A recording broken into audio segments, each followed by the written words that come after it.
안녕하십니까. 오늘 또 소개해드릴 이야기 명나라 말기 3대 사건. 첫 번째 이야기는 저번에 소개를 해드렸죠. 이제 두 번째 사건입니다. 모르핀 사건이라고 하는데 중국어로는 홍환안입니다. 붉은 홍자에다가 알환자, 알약 환자. 그러니까 붉은 알약이라고 하죠. 근데 그게 모르핀이라고 해석이 되더라고요. 그래서 저는 모르핀 사건이라고 저는 제목을 달아봤습니다. 이거는 이제 망력제 황가 승하를 하고 그 다음에 황제가 된 최창제 때 이야기고요. 이 최창제가 저는 1년 전으로 이렇게 세상을 떠난 건 줄 알았더니 알고 봤더니 재위 기간이 열흘밖에 안 됐더라고요. 그러니까 아무튼 엄청난 단명을 해버린 거죠. 근데 그 이유가 뭔지는 모르지만 제 생각엔 좀 그래요. 그냥 제 소설인데 그 정기비와 조금 관련이 있지 않았을까라는 생각이 듭니다. 왜 그러냐면 이제 첫 번째 사건 때 얘기를 해드렸잖아요. 그 황태자 암살 사건 때 정기비가 사주를 해서 두 황관에게 한 자객을 불려서 몽둥이 들고 그 황태자를 죽이려고 했다. 근데 정기비가 그 사건의 주종자라고 밝혀지면서 자기가 살기 위해서 황태자에게 가서 무릎을 꿇고 빌굴하게 자기 목숨을 구걸하게 됩니다. 그러면서 황태자는 그냥 살려주죠. 그래서 그게 사실이면 이제 정기비가 그런 사주한 인물이라고 해도 그렇고 또 그런 행동도 안 했는데 이 황태자인 주상락이 자작극을 하면서 정기비를 누명을 씌웠다. 이 두 가지를 봐서도 정기비한테는 되게 원한이 쌓였을 거예요. 그렇잖아요. 이 정기비가 사주했다면은 참 비굴하게 된 거고, 또 아니면 잘못이 없는데 누명을 썼다면 억울한 거였고, 그래서 두 가지 다 합쳐도 정기비에게는 되게 한이 남았을 거라는 생각이 듭니다. 그래서 독을 음식에 타서, 그러니까 소랑의 독을 음식에 타든지 뭐 이렇게 타서 황제에게 먹이게 하는 거예요. 그러면은 황제는 금방 죽지는 않죠. 이 독이 몸에 다 이렇게 이렇게 섭취가 되어야 하는데 그렇지 못할 거 아니에요. 그러면은 천천히 죽어가는. 그래서 열흘 만에 세상을 떠난 게 아닌가라는 생각이 듭니다. 그거와 좀 비슷한 케이스가 조선시대 그 중종의 아들인 인종, 그 사람과 조금 비슷한 있다고 생각이 들거든요. 문정왕후가 그런 식으로 인종을 독살했다는 설도 있었거든요. 그래서 그의 아들인 명종이 이제 왕으로 세워지게 됩니다.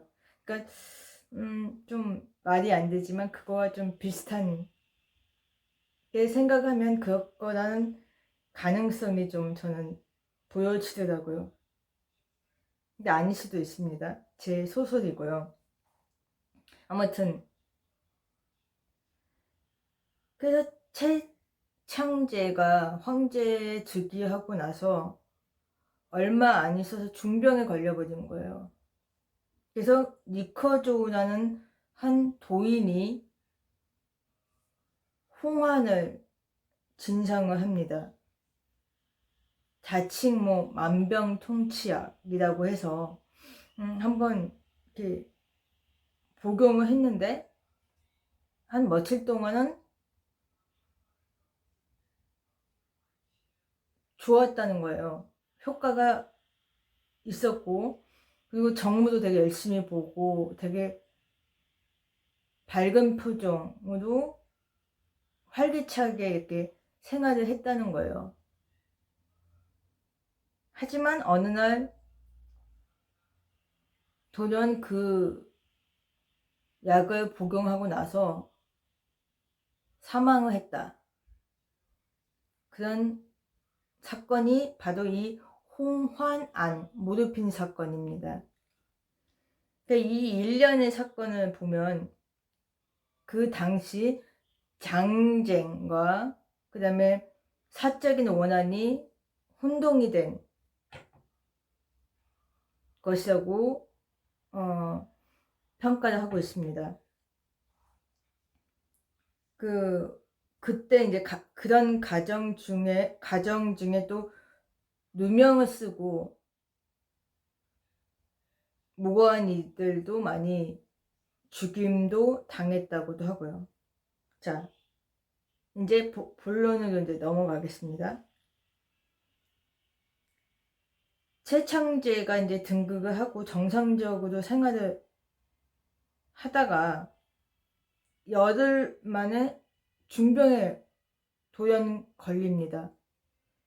그래서 정무도 볼 수도 없고 그러다 보니까 이제 상황이 급박해지잖아요. 그래서 태희가 엄청나게 노력을 하고 막 하지만 나아질 기미가 안 보이는 거예요. 그래서 최창제가 자기 담당 태희를 내칩니다. 나 못 믿겠다. 그리고는 어이없게 황관 한 명이 황제의 진찰과 처방을 맡게 돼요. 근데 이것도 좀 많이 어이가 없는데 또 다른 설로는 그 황관이 정기비와 또 같은 측에 있는 사람이라는 겁니다. 그러니까 그 황관이 정기비가 그 황관을 황제에게 추천을 했다는 거예요. 좀 그렇죠. 근데 이 황관이 처방을 해준 약을 먹이니까 막 설사를 엄청 하더래요. 그리고 막 못 일어나는 거예요. 이제 더 이상은. 그래서 이제 안 되겠다. 그래서 대신이었던 방종저라는 인물이 그 황관을 체포합니다. 그리고 유배를 보내요. 그러다가 황제가 그 방종저에게 이런 이야기까지 했다고 합니다. 나 이제 틀렸어. 난 아무래도 죽을 것 같으니 그대가 내 대신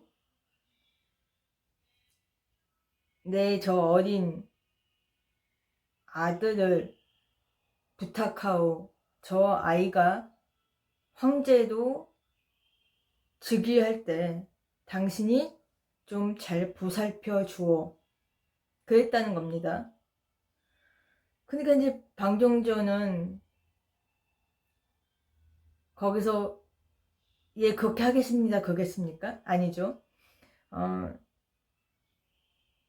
제가 어떻게든 황제를 살리겠습니다. 걱정 마십시오. 아직 40밖에 안 되신 분이 그렇게 약한 소리 하시면 됩니까? 이렇게 얘기를 하고 곧바로 전 지역에다가 그 의원을 모집하게 됩니다.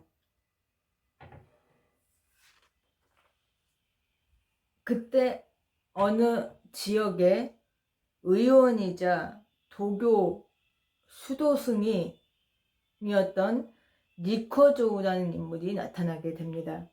이 인물이 나타나서 아까 좀 전에 말씀드렸던 것처럼 자칭 만병통치약이라고 하는 홍환을 황제에게 진상을 해요. 그리고 황제가 그걸 먹고 나서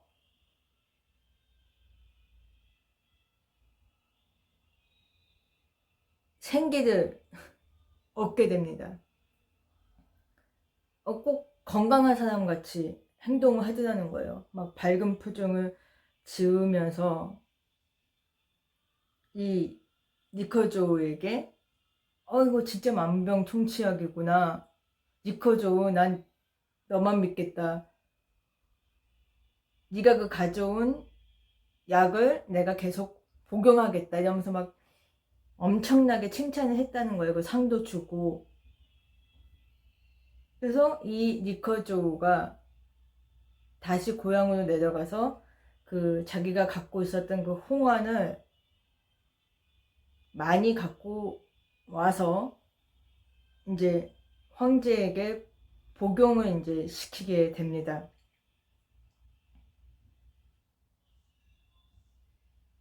그때부터 이제 최창제가 활기가 이제 살아나면서 정무 일에도 되게 열심히 이제 그러니까 정치를 열심히 했다는 거예요. 그리고 이 약이 어떤 건지는 모르겠지만 감정 기복이 조금 심했다. 하지만 좀 건강해졌으니까 다들 이제 아무 문제 없나 보다라고 되게 그냥 긍정적으로 생각을 한 거예요. 하지만 일부 태의들은 이 약을 의심하게 됩니다. 아무래도 이거 마약 같다. 더 이상 드시게 하면 안 된다. 이거 위험하니까 더 이상 드시지 마십시오. 그리고 저 니코조도 진짜 의원인지 돌팔인지도 모르니 내치십시오. 믿을 수 없습니다. 이렇게 이제 공고를 했대요. 근데 황제는 그러니까 받아들이지 않고 계속 그 약을 복용하게 된 겁니다. 그러다가 며칠 후에 최창제가 다시 병석에 눕고 심장마비로 세상을 떠납니다. 그래서 이제 대신 방종저가 급히 이 니코조우를 체포하려고 하지만 이미 행방불명이 돼버린 상황이에요. 어디로 갔는지 안 보여요. 없어졌어요. 그리고 이제 방경제 이 사람도 큰일 난 거죠. 자기가 책임을 또 묻을 수 있으니까 자기한테. 그래서 겁이 나서 아프지도 않은 사람이 병났다고 뻥치고 낙향을 해버려요.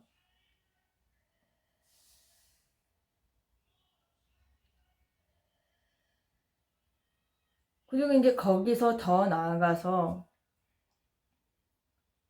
다소 독립당원, 그러니까 그 당시에 조금 그 황관 위충원을 반대하는 세력을 얘기하거든요. 그 독립당원들이 제거가 됩니다. 그러니까 그 빌미로 이 사건을 또 이용해서 또 이 많은 독립당원들을 수청해 버렸다는 겁니다. 그러니까 이 사건으로 인해서 또 이 뭐야 그러죠? 이 난리가 난 거죠. 최창제가 그 약을 복용할 당시에 꼭 마약을 하는 사람 같이 보였다는 겁니다. 근데 그 당시에는 이제 그걸 몰랐는데